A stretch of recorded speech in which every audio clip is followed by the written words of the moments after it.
Assalamualaikum warahmatullahi wabarakatuh. Perkenalkan, nama saya Siti Romia dari kelas 10 MIA 1. Saya akan menjelaskan tentang pembagian zaman menurut geologi dan arkeologi.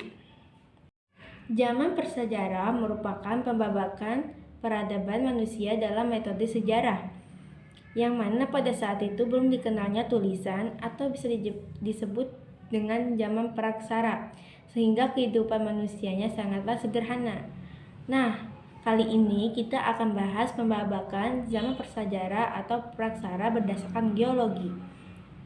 Geologi adalah ilmu yang mempelajari bumi secara keseluruhan berdasarkan komposisinya, struktur, sejarah, sifat-sifatnya, dan juga proses pembentukannya. Berdasarkan geologi, zaman praksara dibagi menjadi 4. Yang pertama, Arkeokum. Zaman ini merupakan zaman tertua, kira-kira berlangsung pada 2500 juta tahun. Pada saat itu kulit bumi masih panas loh. Alhasil pada zaman ini belum ada kehidupan. Lantas kapan kehidupan itu muncul?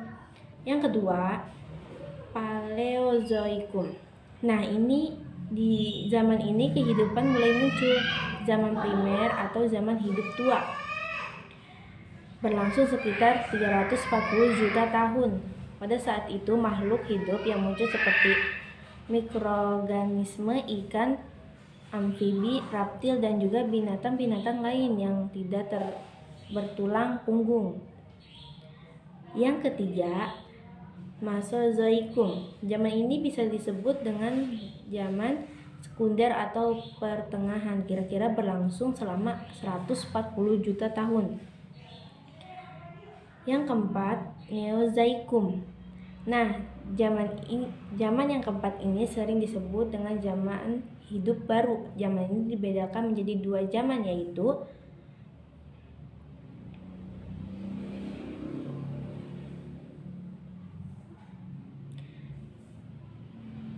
Tersier atau zaman ketiga, Kuartier atau zaman keempat,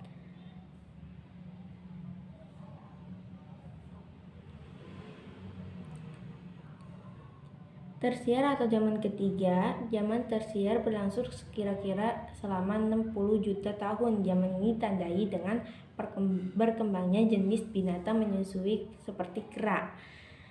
Yang kedua, Kuartier atau zaman keempat. Zaman Kuartier ditandai dengan adanya kehidupan manusia sehingga zaman ini menjadi zaman terpenting. Kemudian dibagi lagi menjadi 2 zaman, yaitu zaman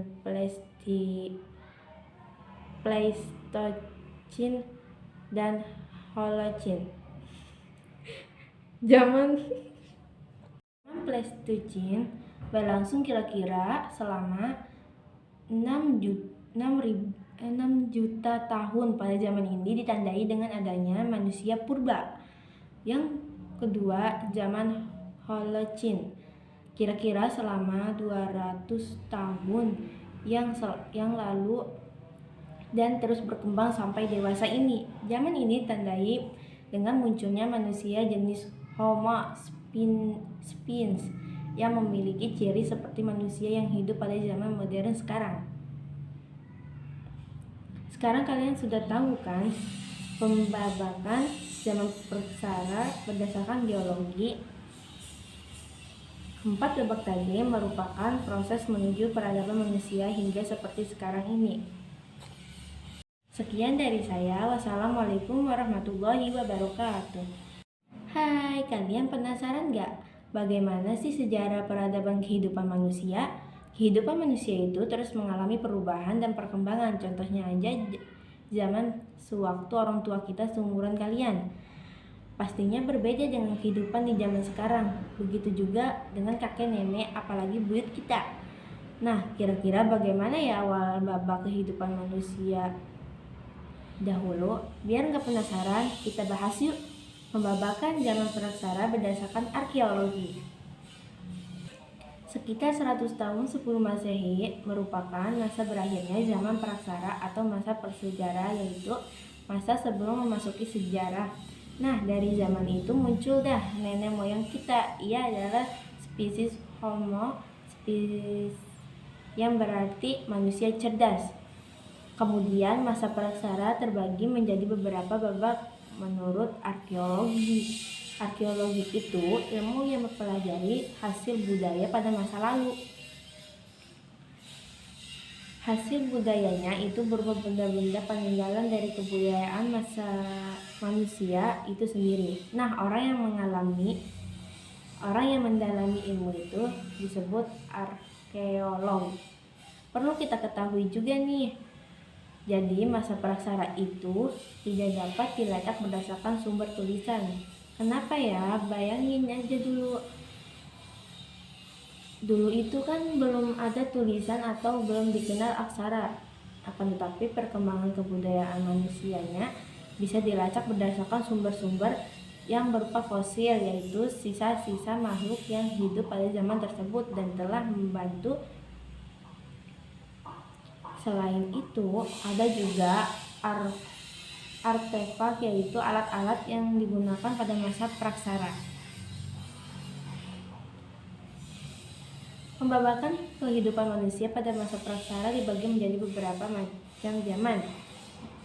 Yang pertama, zaman batu tua. Zaman batu tua disebut juga Paleolitikum atau masa yang berburu dan meramau. Pada zaman ini, kehidupan manusia masih sangat tergantung pada alam dan berpindah-pindah. Makanan didapat dari sumber makanan yang ada di sekitar tempat tinggal. Yang kedua, zaman batu tengah. Zaman batu tengah disebut dengan Mesolitikum atau pada masa berburu dan meramau tingkat lanjutan. Pada zaman ini, manusia hidup di gua-gua dan masih berpindah-pindah. Makanan didapat dengan cara berburu hewan liar dan buah-buahan dari pepohonan yang ada di hutan. Yang ketiga, zaman batu baru. Zaman batu baru disebut juga Neolitikum atau masa bercocok tanam. Pada zaman ini, manusia mulai mengenal bercocok tanam dengan cara berladang, dan mereka tinggal sekaligus menetap di dekat ladang-ladang yang mereka buat. Yang keempat, zaman logam. Di zaman logam disebut juga masa perunggu dan besi atau masa perundingan. Zaman ini manusia telah menetap dan mulai mengenal pembagian kerja berdasarkan keahlian tertentu. Nah, itu dia perkembangan zaman praksara berdasarkan temuan arkeologi. Namun, pembabakan zaman praksara itu tidak hanya berdasarkan arkeologi, tetapi juga geologi dan juga ciri-ciri hidup masyarakatnya. Jadi jangan lupa dipelajari semuanya ya. Oh iya, kalian juga bisa loh belajar dengan santai melalui video-video materi beranimasi. Kalian bisa daftar di ruang belajar untuk mengakses materi-materi belajar dengan format video beranimasi. Dengan begitu, kalian bisa belajar di mana saja dan kapan saja. Sampai jumpa. Wassalamualaikum warahmatullahi wabarakatuh.